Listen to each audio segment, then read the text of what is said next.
بمناسبة إحياء اليوم الوطني للطالب المصادف ل19 من ماي من كل سنة، وفي إطار المبادرة التي أطلقها والي ولاية المسيلة الحاج مقداد تحت شعار البداية منا والاستمرارية لكم، قامت جمعية المنظمة الوطنية لتواصل الأجيال بحملة تطوعية هذا الصباح بإشراف كل من مصطفى العويجي وجوال جمعية المدعو جمال.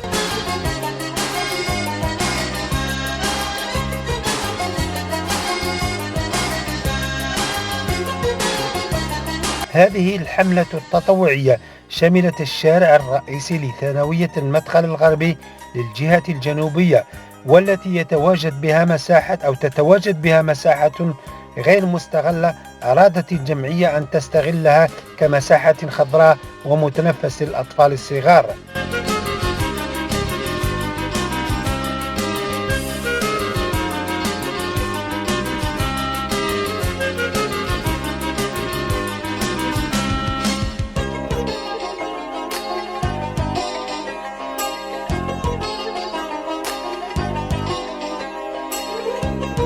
إلا أن الجمعية تفاجأت بالعدد الهائل من كومات الأتربة وفضلات البنايات التي وضعها أحد المواطني البلدية، وهذا حسب تصريح أعضاء الجمعية الذين قدموا شكوى لمصالح الأمن ضد المواطن الذي وضع هذه الكومات من الأتربة.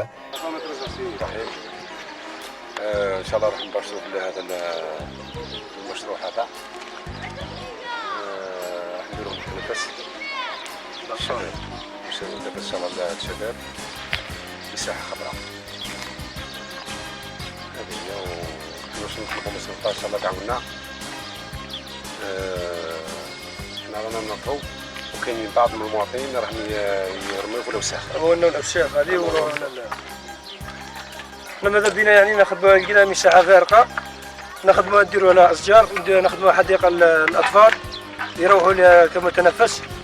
وإنما عندنا بعض المواطنين اللي هداهم رب العالمين يجيبونا يحطونا الأوساخ بدل الأشجار، ونطلبوا يعني رحنا للشرطة وراهم خرجوا لي يعني معليش هم قاموا به يعني كثر خيرا بارك الله بهم، إنما نطلبوا شوية يعني معونة من البلدية وناخذ ما ورانا قايمين بها كمواطنين إن شاء الله، والأمام وخلاص.